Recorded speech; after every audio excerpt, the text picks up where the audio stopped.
cannot tell. I think not.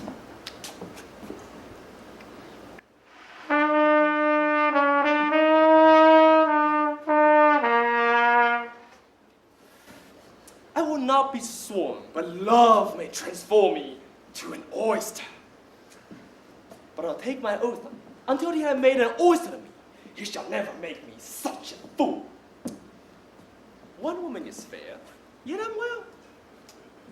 Another is wise, yet unwell. Another virtuous, yet unwell.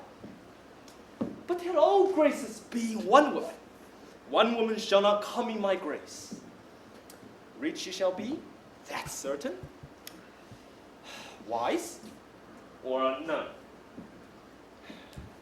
Virtuous or never cheapen her.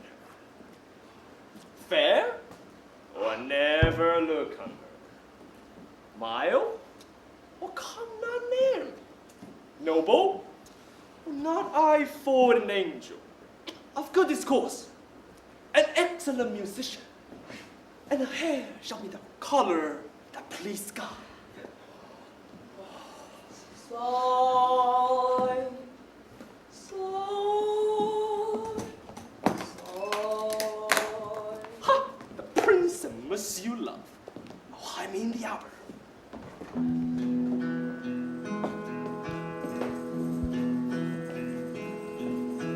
Sigh no more, lady, sigh no more.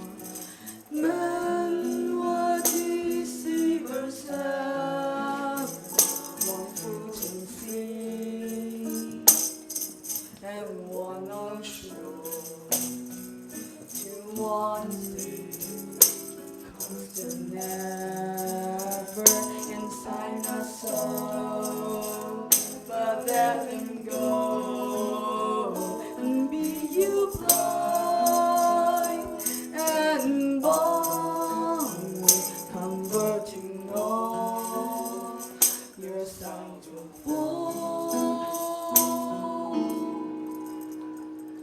into hate. Nani, nani.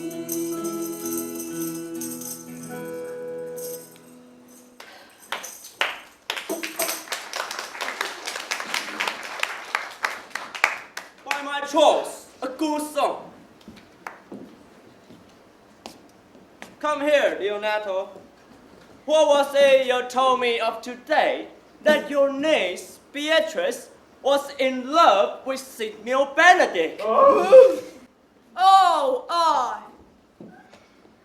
I did never think that lady would have loved any man. No, nor neither. But most wonderful that she should so dote on Signor Benedict when she had in all our behavior seemed ever to abhor. Is it possible? She loves him with an enraged affection. Maybe she does, but counterfeit. Faith, liking none. Oh God, counterfeit? There was never counterfeit of passion. Why? What effects of patience shows she? Bait the hook well. This fish will bite.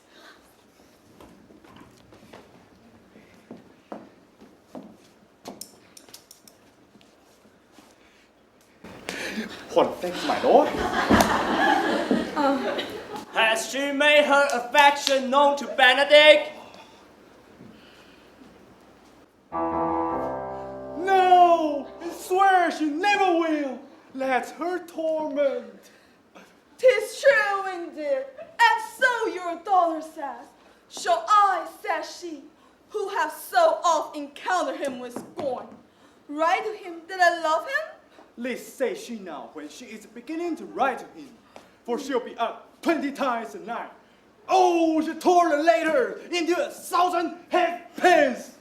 Then down upon her knees she falls, weeps, sobs, beats her heart, tears her hair, prays, curses. Oh, sweet Benedict, God give me patience.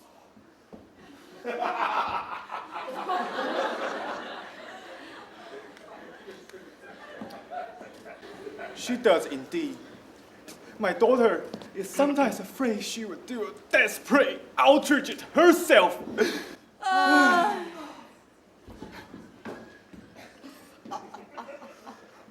It's good that Benedict know of it by some other.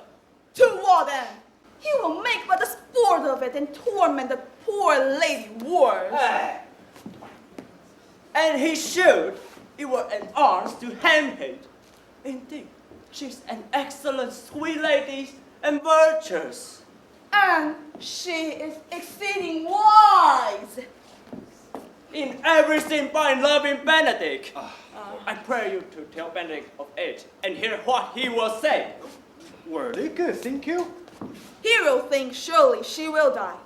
For she said she will die if he loves her not. She does well. If she make tender of her love, this very possible he will scorn it.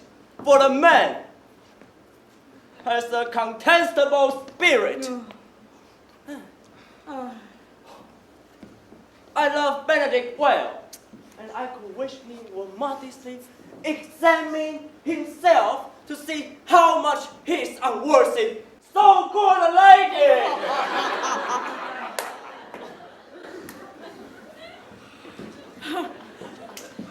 My lord, will you walk? Dinner is ready.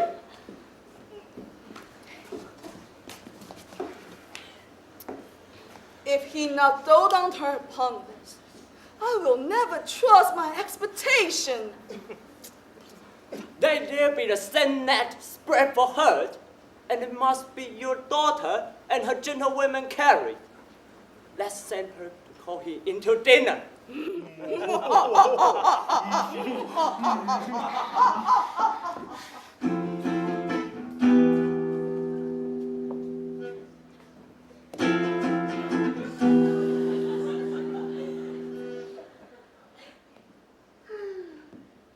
This can be no trick.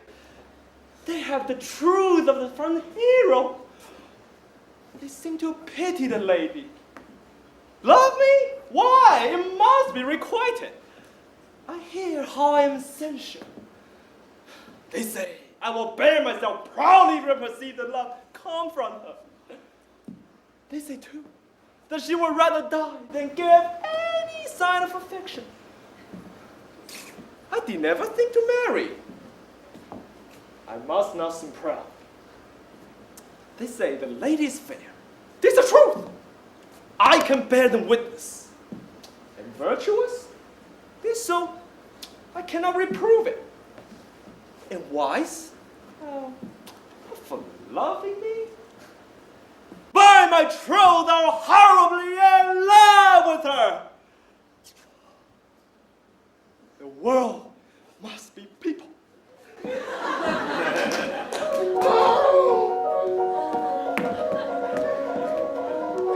By this day, she is a fair lady. I do spy some marks of loving her.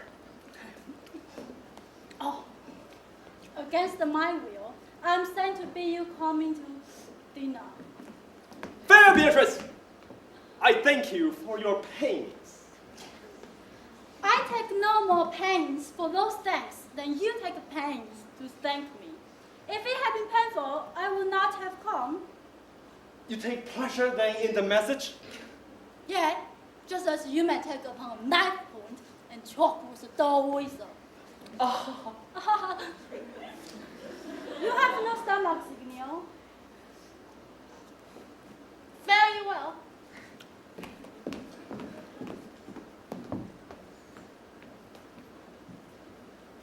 Huh? Against my will, I'm sent to bid you coming to dinner. There's a double meaning in that. If I do not take pity of her, I'm a villain. If I do not love her, I'm a fool.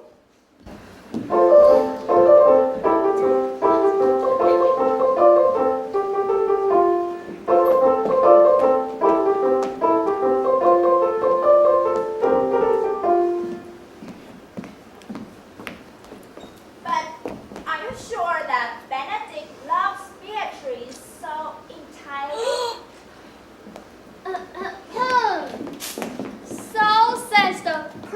and my new truth, Lord. And did the Beidou tell her of it, madame? Oh, they did entreat me to acquaint her of it, but I persuaded them. If they love Benedict, who wish him wrestle with affection, and never let Beatrice know of it. Why did you so? Oh, God of love, I know he does deserve as much as may be yelled to a man. But nature never found a woman's heart prouder stone than that of Beatrice. She cannot love, nor take no shape, no project of affection. She's so self-endeared. Sure, I think so. And therefore, it was not good. She knew herself, lest she'll make sport at it. Why? You speak truth. I never yet saw man. How wise, how young, how noble, how really featured, but she was bending backward. But such company is not commendable. No, not to be so off. And from all fashions as Beatrice is not commendable. But we dare tell her so. Oh, therefore, like Benedict, like cover fired, come soon away inside and wasting wordly. Yet, tell her of it. Hear what she'll say. No, rather, I will go to Benedict and console him to fight against his passion. And surely, I'll divide some honest lenders to stand my cousin with. Oh, do not do cousin such a wrong. She cannot be so much without true judgment as to refuse. So rare a gentleman as signal Benedict. Oh, he's the only man of Shanghai. Hmm? But always accepted my dear Claudio. His Excellency Ernie, ere he had it. Come, go in. I'll show thee some attires to furnish your best tomorrow.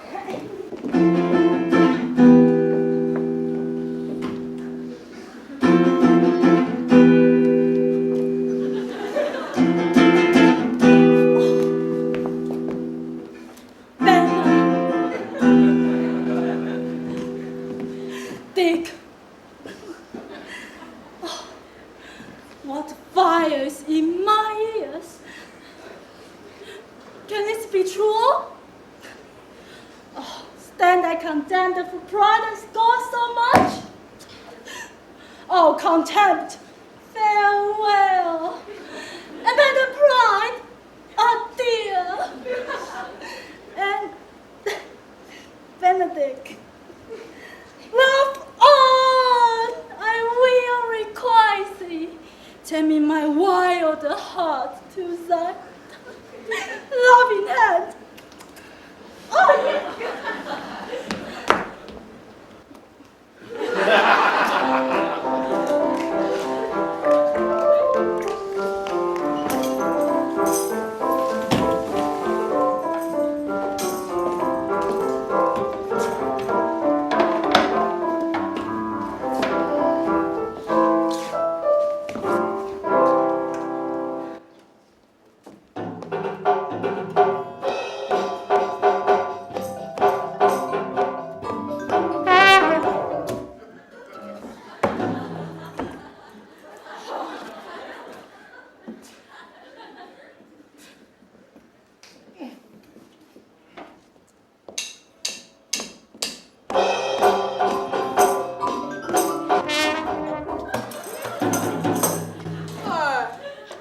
Gallants, I'm not as I have been.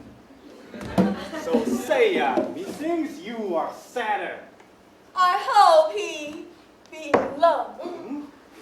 Hang him, Trant. There's no true drop of blood in him to be truly touched with love. If he be saved, he wants money. I have the truth. Draw it, hang it.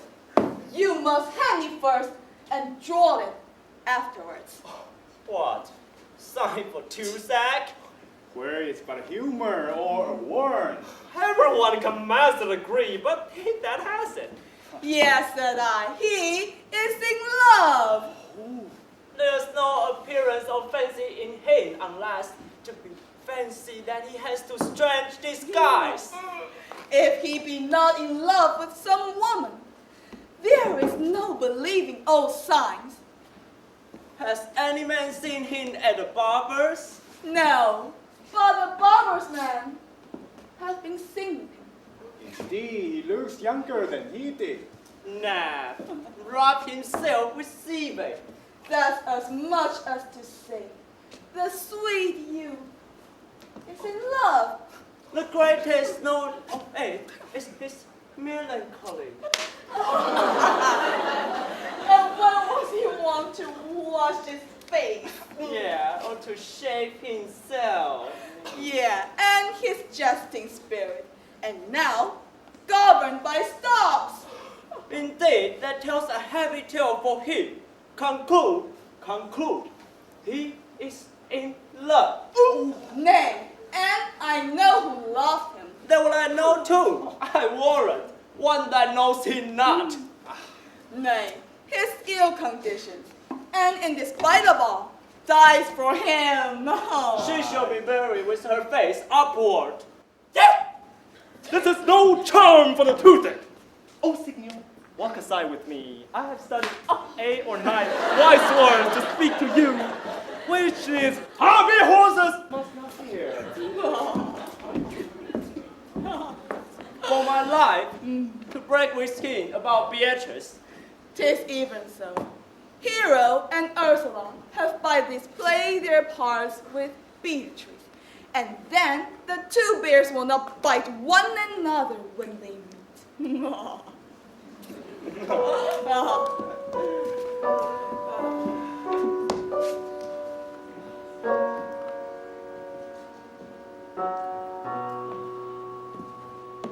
My lord and brother, God save you. Good then, sister. If you'll leisure serve, I will speak with you. In private, If it please you, you'll account Claudio may hear, for what I will speak of concerns him. what's the matter? Means your lordship to be married tomorrow? You know he does well. Huh, I know not that when he knows what I know. If there be any impediment, I pray you discover it. What? What's the matter? I can hitherto tell you, and circumstances show to. The lady is disloyal. Who? Hero? Even she, Leonato's hero, you a hero, every man's hero. Disloyal? The word is too good to paint out her weakness. Go but with me tonight. You shall see her chamber window entrance, even the night before her wedding day. If you love her then, tomorrow wed her. But it would better fit your honor to change your mind. May this be so. I will not think it. If you dare not trust that you see, confess not that you know. If you will follow me, I will show you enough. And then when you have seen more and heard more, proceed accordingly. If I see anything tonight, why I should not marry her tomorrow. In the congregation where I should wed, there will I shame her. I will join with thee to disgrace her. I will disparage her no further till you are my witness. Bear it coldly until midnight, and the latter issue show itself. Oh, they untowardly turned. Oh, mischief strangely thwarting. Oh, plague right will be prevented. So will you say when you have seen the seeker.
Yeah, give me my charge, neighbor Duckberry. This is your charge.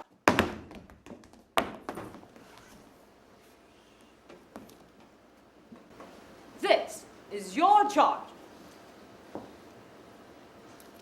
You should comprehend all vagrant man. Vagrant. Vagrant.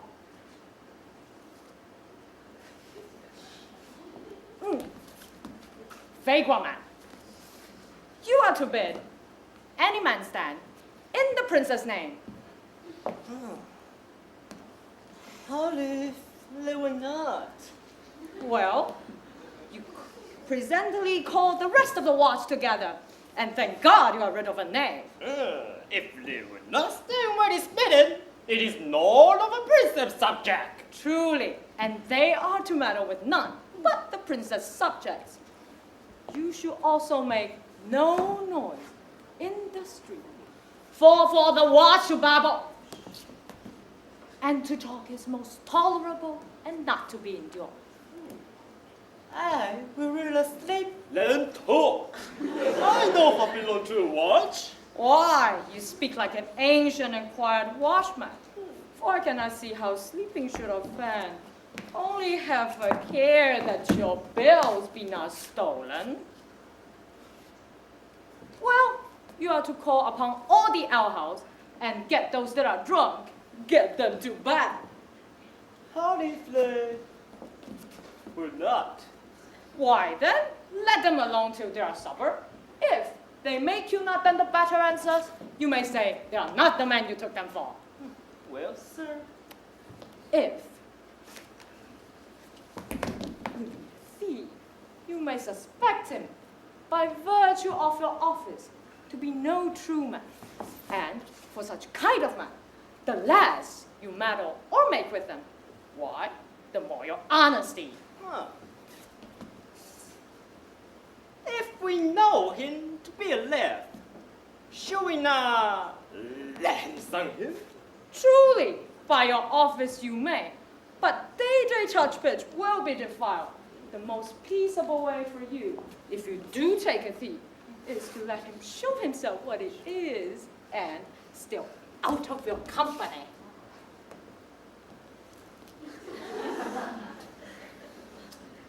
You always call a merciful man, partner.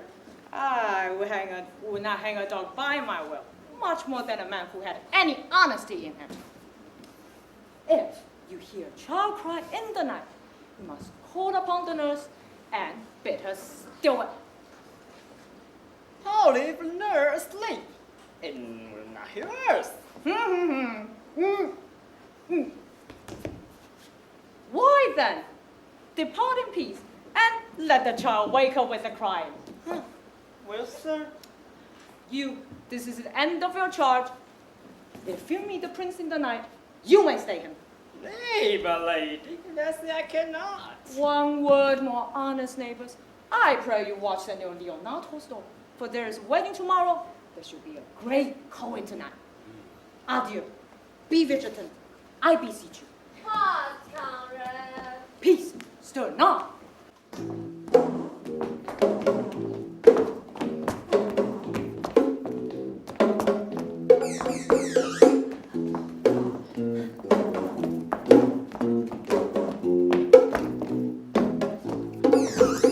Conrad, I say. Here, lady, I am at your elbow. Mass, and my elbow inched. I thought there would be a scarf follow. Okay, I will only an answer for that. Now, forward with your towel. Stanley Colson under this penthouse for each restaurant. And I will, like a true drunk, utterly.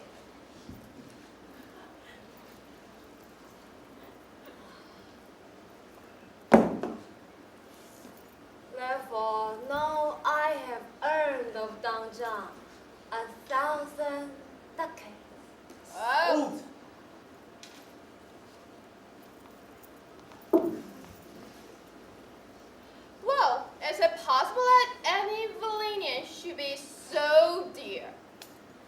know that I have tonight with Margaret, the lady hero's gentlewoman, by the name of Hero. Hero?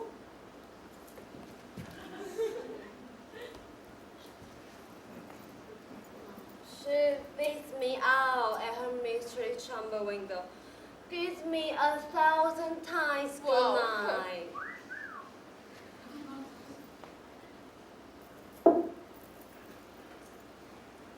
I tell this tale violently. I should first tell thee how the prince, Claudio, and my master, planned it and placed and passed by my master Don John, so far off in orchard this amicable encounter. So the Margaret was Hero, right? Two of them did, the prince and Claudio. But the devil, my master, knew she was Margaret, and partly by his arts, which first passive them, partly by the tuck knife, which the passive them.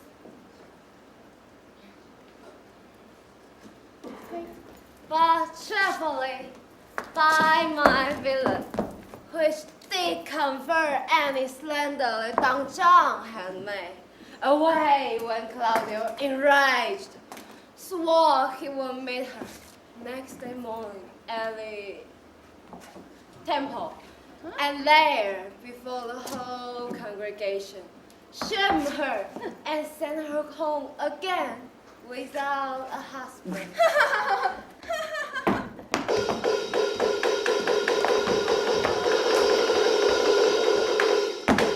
We charge you in the prince's name. Stand! Call up the right master constable. We have here recovered the most dangerous piece of luxury. Wonderful is one of them. I know her. Master? Where's the blood? Never speak. Master! We charge you. Let us obey you. To go with us. Hey! Hey! Go!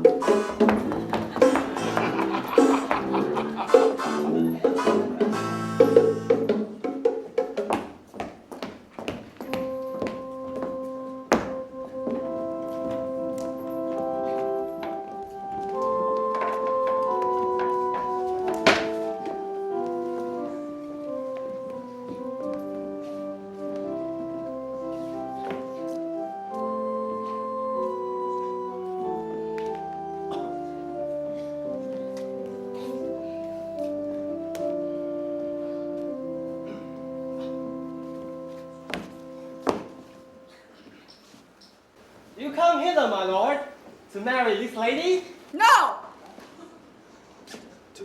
To be married to her, friar. You come to marry her. Marry her. And lady, you come hither to be married to this count? I do. If either of you know any in work impediment, then you two cannot become joined. I charge you on your soul to alter it. Know you any hero? No, my lord. Know you any count? I dare make his answer. None. Oh, what men dare do, what men may do, what men daily do, not knowing what they do. Standing by fire. Father, by your leave, will you with free and unconstrained soul give this maid your daughter? As freely son as God give her me. And what have I to give you back, whose worth may counterpoise this rich, precious gift? Nothing, unless you render her again. Sweet prince, you learn me noble thankfulness. There, Leonardo. Take her back now! Give not this rotten orange to your friend! She's but the sign and semblance of her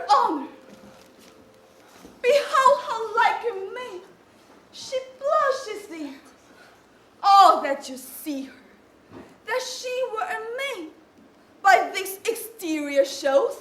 But she is none. She knows the heat of a luxurious bath. Her blush is guiltiness, not modesty. What do you mean, my lord? Not to be married, not to need my soul with an approved wanton. Dear my lord, if you, in your own proof, have vanquished the resistance of her youth and made defeat of her virginity, I know what you would say. If I have known her, you would say that she'd embrace me as an husband, and so to extenuate her forehand sin. No, Leonardo, I never tempt her with word too large, but as a brother to his sister, show bashful sincerity and comely love. And sin I am otherwise to you. Out of sin! I will write against it. You sing to me as Diane in her oar, as chaste as is the bud early to be blown. But you are more intemperated in your blood than Venus, or those pampered animals which rage in savage sensuality. It's my Lord Will that he speaks so wide. sweet prince, why speak like you? What shall I speak? I stand this honor they have gone about to link my dear friends to a common step. Common still. Let me but move one question to your daughter, and by the fatherly and kindly power you have in her, bid her answer truly.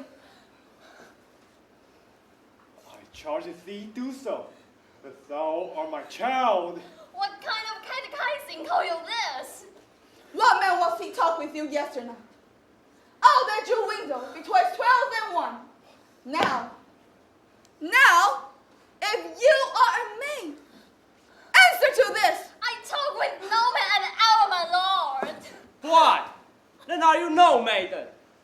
Leonato, I'm sorry you must hear, upon my honor, myself, my sister, and this grieved account, did see her, hear her at the hour last night talk with a ruffian at her chamber window, who has indeed, most like a liberal villains, confessed the vile encounters they have had 1,000 times in secret.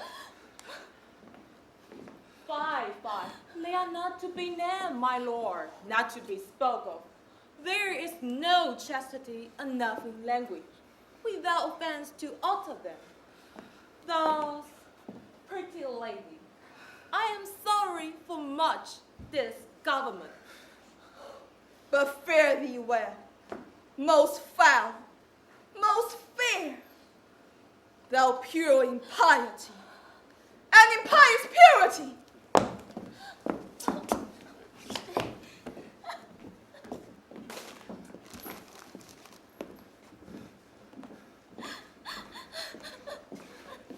Has no man stake here, point for me?